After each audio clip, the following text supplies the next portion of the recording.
Could TJ Watt end up in Seattle? Welcome into this edition of Seattle Seahawks Today by Chat Sports.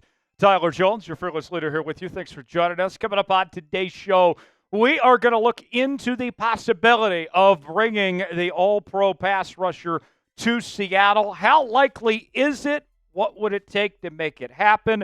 I'll tell you more coming up in just a matter of moments. Before we do, got an update on our pre-draft subscriber battle that we're doing between some powerhouse NFC channels here at Chat Sports. And I have some bad news, folks.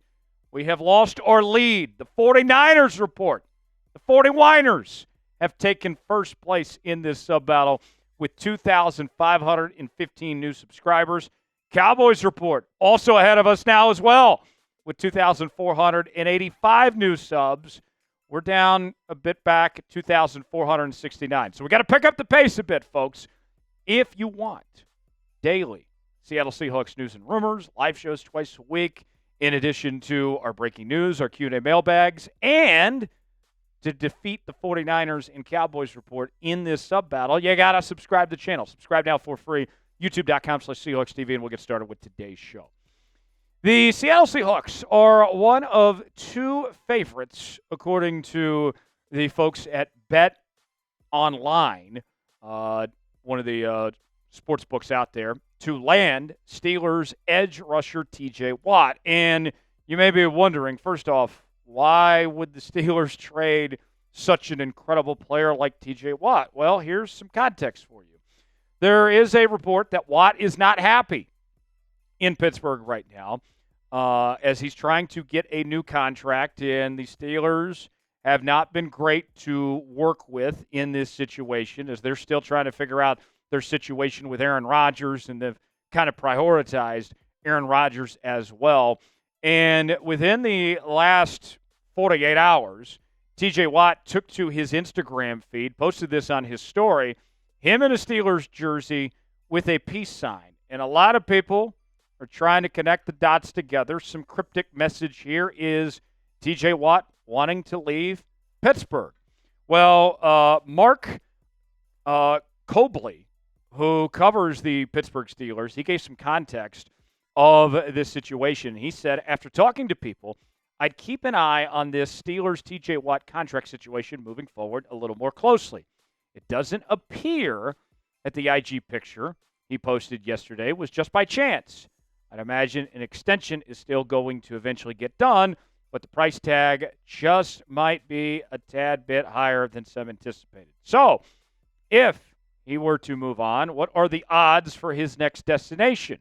Well, look at this, folks. New England's the favorite at plus 300, but not too far behind. Right there, the Seattle Seahawks at plus 400 odds. Those are some really good odds, I would say. Philadelphia plus 500, Arizona plus 600, Tennessee plus 700, and the LA Chargers at plus 800. And we know that Mike McDonald loves him some pass rushers.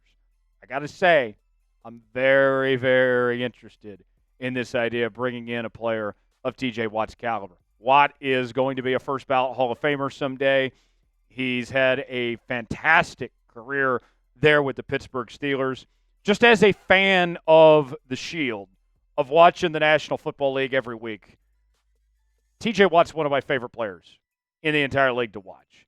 He is box office. He is must-see TV every time he takes the football field, and has been such a terrific impact player, carrying that Steelers defense on his back. And I think he's actually underrated. He's undervalued for how good he is in the production that he puts up there. Just as good as any pass rusher in football. But he's already 30 years old. So you would have to give up a significant amount in a trade and pay him, and he's already 30.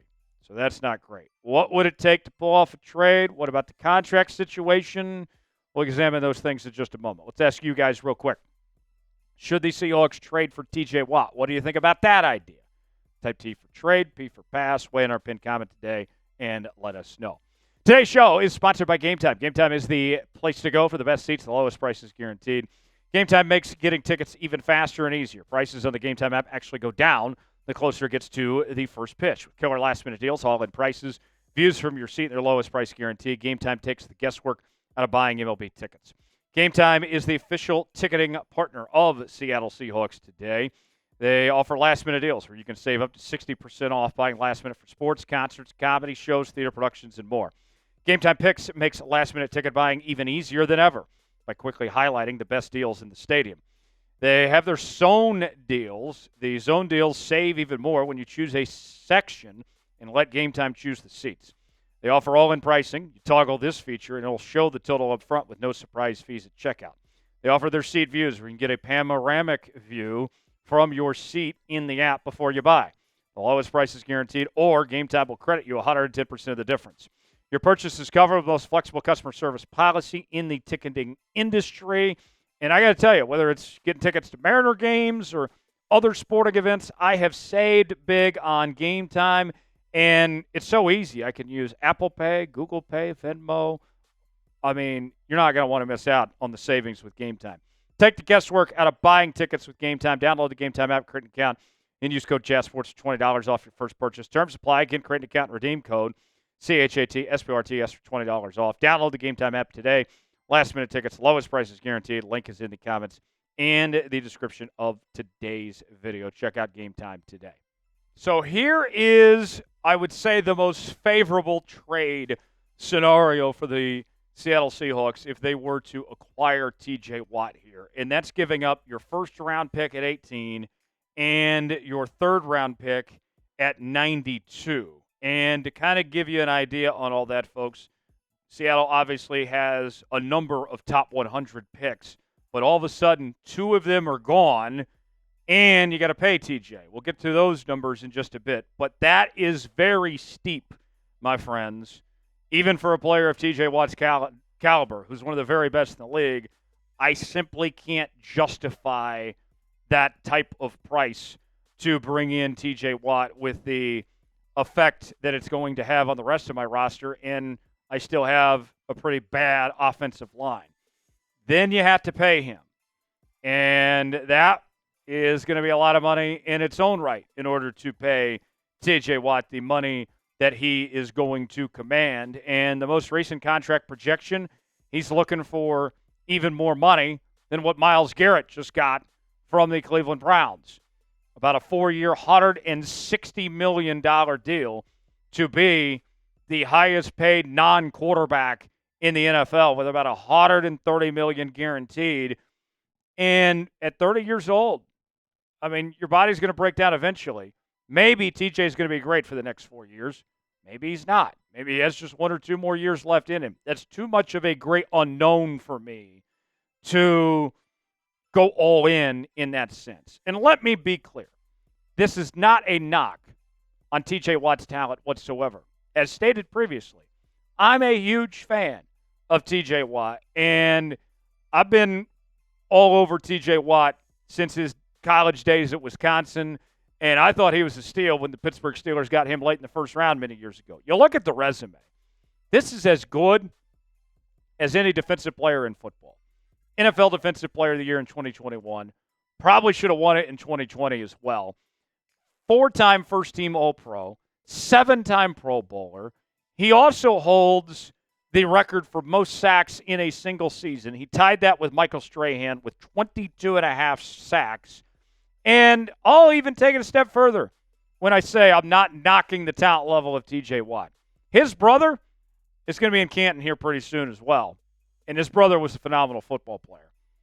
I think he's the better Watt brother, in all honesty. I would take prime TJ over prime JJ Watt. And JJ was phenomenal in his own right.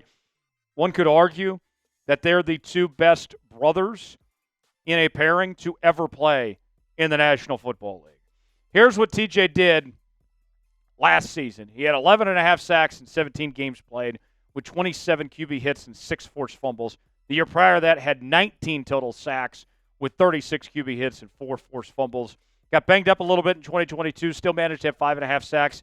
And then that record-breaking season in 2022, 22.5 sacks along with 39 QB hits. Now, whether it's TJ Watt or it's somebody else, who's a player the Seahawks should trade for? Get in that comment section. Give me a name that you would like to see in Seattle. Now, closing thoughts. I'll say this. Would he be great? Absolutely. He would be great, and I think Mike McDonald would love to have T.J. Watt here. But it's at what cost? I mean, you think about it. It's just real simple. And this is something you can think about beyond football and really just apply it into everyday life itself. If I add something to my arsenal, but it makes me weaker at other spots, how much do I really gain? And if you pay that money to TJ Watt and you give up the draft capital and then you limit yourself on the other things that come about that, to me, it's just a bridge too far. But with that said, I do love me some TJ Watt, and I think he stays in Pittsburgh, but if it doesn't work out, then we'll keep tabs and see if he ends up in Seattle. For continuing Seahawks coverage, subscribe now to Seattle Seahawks Today. Subscribe for free, youtube.com/SeahawksTV. I'm Tyler Jones. We'll see you.